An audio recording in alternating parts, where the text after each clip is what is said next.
Amir Boulder po, update po tayo sa mga mainit na pangyayari ngayon sa ating bansa, no? Sa patuloy na pambabastos ng mga opisyalis ng Chinese Embassy dito sa Manila. Napakainit pong usapan na ito, ha? Sapagkat pinapakialaman po tayo ng mga opisyalis ng mga Chinese Embassy dito, ha? Na kailangan nilang excuse me, kailangan nilang modeklara na persona non grata. Dapat yan, palayasin sila rito lahat. Hmm? Mula sa ambassador hanggang doon sa pinaka mababang opisyalis ng Chinese Embassy. Kailangan nilang lumayas dito. Ako'y sumusuporta sa ating mga 15 senador na bumuto, ha? Upang pumirma sa resolution, ha? Pagkundina sa mga pinaggagawa ng mga opisyalis ng Chinese Embassy rito. Wala silang karapatang manduhan ang ating bansa. Tayo po ay independent nation, ha? Hindi po tayo nakadepende sa kung saan saang mang bansa diyan.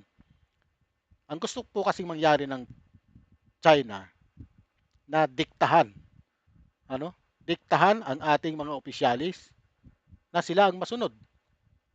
Kagaya ng mga binitiwang salita ni Go Huwei, yung kanilang spokesperson ng Chinese Embassy, na hinay-hinay daw po sa pagsasalita sa mga sa pagsasalita ng ating mga opisyalis, ng ating mga senador. Hinahinay po sa freedom of speech at freedom of expression. Paano nila nasabi yun? Wala naman silang freedom of speech at freedom of expression sa kanilang bansa dahil nga komunista nga po sila.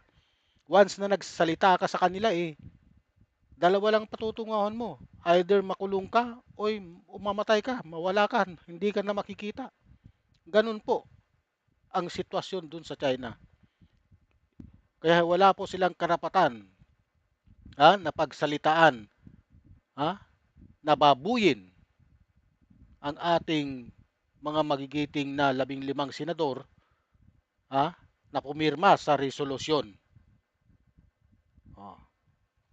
Ngayon, ang sabi ng Senado na tanging presidente lang ang makakapagdeklara ng persona non grata sa mga opisyalis ng Chinese Embassy. Ano? At yan po ang pinapanawagan yung mga nagrarally ngayon kanina sa Chinese Embassy dito sa Makati. Oh, ito po babasahin ko po. Ito ang Facebook post ng political scientist na at kolumnistang si Antonio Contreras nitong Martes, Enero 27 sa kainitan ng public debate kaugnay sa sinasabing pagkiling ng ilang elected official sa China sa usapin ng West Philippine Sea. Alam niyo po ang mga kumikiling dito. Pinapangunahan po ito ng mga ni Marcoleta, ni Padilla,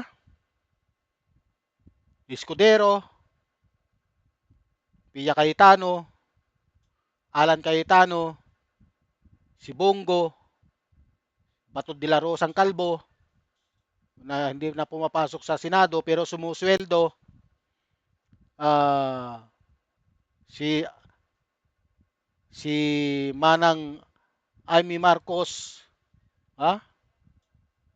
Hindi sila karapat-dapat na sa tawaging senador Kasi sila, ha? Sila po ang mga modernong makapili sa panahon natin ngayon. May mga modernong makapili talaga. Nung kung noon may panahon ng Hapon ay mayroong makapili, ngayon mayroon panahon ng modernong makapili ngayon.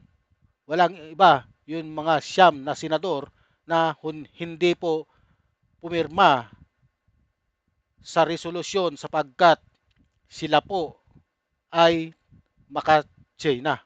Ha? Napakalinaw po. Malinaw po sa sikat ng buwan na sila ay maka-China. Lalong-lalo na itong si Marcoleta at saka itong si Padilla. Ha? Kung ano-anong pinagsasasabi na akala mo hindi mga Pilipino. Oh. To, tuloy natin. Binanggit ni Contreras ang koneksyon ng mga pro-China. Ha? Koneksyon ng pro-China sa mga pro-Duterte. Tinutukoy ang pamilya ni dating Pangulong Rodrigo Duterte na kilalang malapit sa kaibigan ni Chinese President Xi Jinping. Napakakomento si Contreras ilang araw makaraang ipasa ng Senado ang resolusyon na nagkukondina sa mga pahayag ng Chinese Embassy laban sa ilang opisyal ng gobyerno kaugnay ng paggawa ng teritoryo sa West Philippine Sea. Sila lang naman ang umaagaw eh. Inaagaw nila yung ating teritoryo. Pero itong mga siyam na senador na sa halip nakampihan ang ating soberanya, hindi eh. Wala naman silang sinasabi. Kapag tinitira ng water cannon ang ating mga mangingisda, ang ating mga Coast Guard, ha? Wala kang maririnig sa kanila na pagkundina. Okay lang sa kanila. Ha? Hindi kagaya nitong si Jay Tariela, ha? Yung spokesperson ng West Philippine Sea ng Coast Guard ay talagang ipinaglalaban niya kung ano po yung nasa batas, yung nasa international law na ginawa po ng UNCLOS na tayo ang pinaburan nung 2016 Arbitral Award, inaward po sa atin yan. Kaya yung sinasabi ng China na line dash 9 na nag-umpisa, naging line dash 10, naging 11 dash line na gulo, ay wala po, hindi po talaga yan uubra. Sapagkat gawa-gawa po lang yan ng mga komunistang demonyong China. Ano? Oh.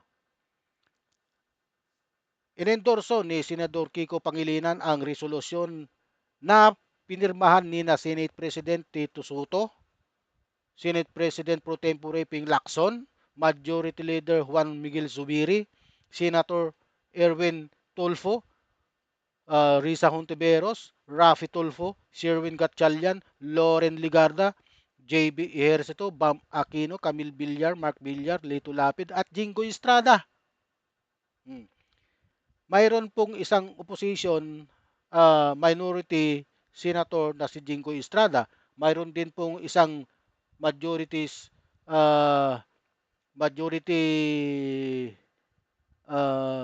senator na nandoon po na hindi pumirma. Iyon po ay si Pia Cayetano, yung kapatid ni Alan Cayetano. Oh.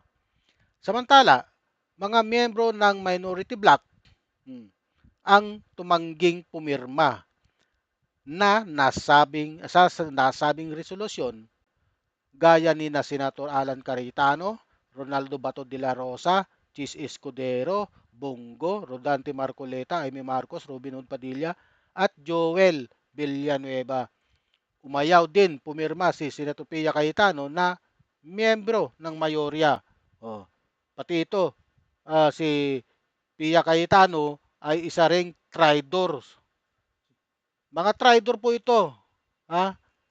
Traitor na mga Pilipino. Ito yung tinatawag na mga modernong makapili. Imbes na kampihan ang mga Pilipino, wala ka namang maririnig sa mga ito pag nakundinahin yung pinagagawa ng mga Chinese Coast Guard kapag binobomba ng tubig itong mga mangingisda natin. Yung pinakahuling insidente dyan, yung pagbomba nila ng tubig sa mga mangingisda. Oh. Naringgan mo ba ng pagkondina? Wala. Okay lang sa kanila kasi nga sila maka China, mga modernong makapili. Oh, yan ang sinasabi ko. Sabi, sa panahon natin ngayon, wala na po yung mga kagaya nila, yung mga pag-iisip ng kagaya nila Bonifacio, kagaya nila Apolinario Mabini, ha? Jose Rizal, ha? Juan Luna, wala na po yung ganun ngayon. Kasi ang tinitignan nitong mga ito ngayon ay di ko alam kung anong nasa utak nitong mga senador na to. Pilipino pa naman sila. Pero ang kinakampayan nila, mga inchik na demonyong komunista. Saan ka ba nakakita ng ganun? Dito lang yan, mga senador natin. Nakaka, nakakadismaya, sa totoo lang. Nadidismaya ako kapag naririnig ko ganito, napapakinggan ko sa balita na sariling senador ng Pilipinas pero nakakampi sa China. Ha? Okay lang sana kung isa, dalawa, pero ito siyam eh. Oh. Hindi sila talaga makabayan. Kaya sa susunod na halalan kung tumakbo itong mga to, wag na. Dapat nga talaga maipasa na itong political anti-dynasty bill nang matapos na ang mga ah, itong mga dinastiya ng mga Cayetano. Ha? Marami maapektuhan dyan kapag pumasa yung political anti-dynasty bill na yan. Kahit ang presidente natin si Marcos, apektado yan. Yung speaker natin si Boji D, apektado yan kasi sa Isabela, karamihan dyan, puro D. Ha? Anak niya, kapatid niya, pinsan niya. Hmm. Dito naman marami. Itong mga Duterte, halos lahat sila magpapamilya, magkapatid, ha? Pamangkin. Oh, nakaupo. Hmm. Kaya importante yung priority bill na political anti-dynasty bill. Dapat yan maipasa. Hindi trabaho ng embassy ang bangdikta sa isang malayang bansa. Totoo po, hindi nila trabaho yan. Ang ginawa ng Chinese embassy, panghihimasok, pananakot sa salita at pagbaluktot ng katotohanan. Hindi lang baluktot, binali-bali nila ang katotohanan.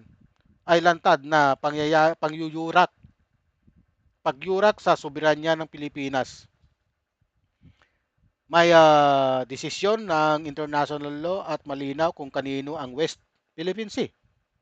Yan po yung UNCLOS. Ano? United Nations Convention of the Law of the Sea. Yan po ang nag-decide. Nanalo po tayo dyan. Panalo ang Pilipinas sa isinampa ng kaso nung panahon pa ni Presidente Noynoy Aquino. Ha? Hindi propaganda ang magpapabago niyan. Kung tunay ang diplomasya, igalang ang hangganan. Kung hindi, asahan ang pagtindig ng mamamayang Pilipino. Ito na nga, tumindig na tayo. Hindi kami uurong, hindi tayo uurong, hindi tayo tatahimik. Kailangan nating ipaglaban ito at magkaisa tayo dito sa mga kampihan natin itong mga 15 senador na ito. Suportahan natin ang kanilang pinaglalaban upang magtagumpay tayo sa pagkakataong ito at mapatalsik itong mga opisyalis ng Chinese Embassy na nandito ngayon. Ano? Okay.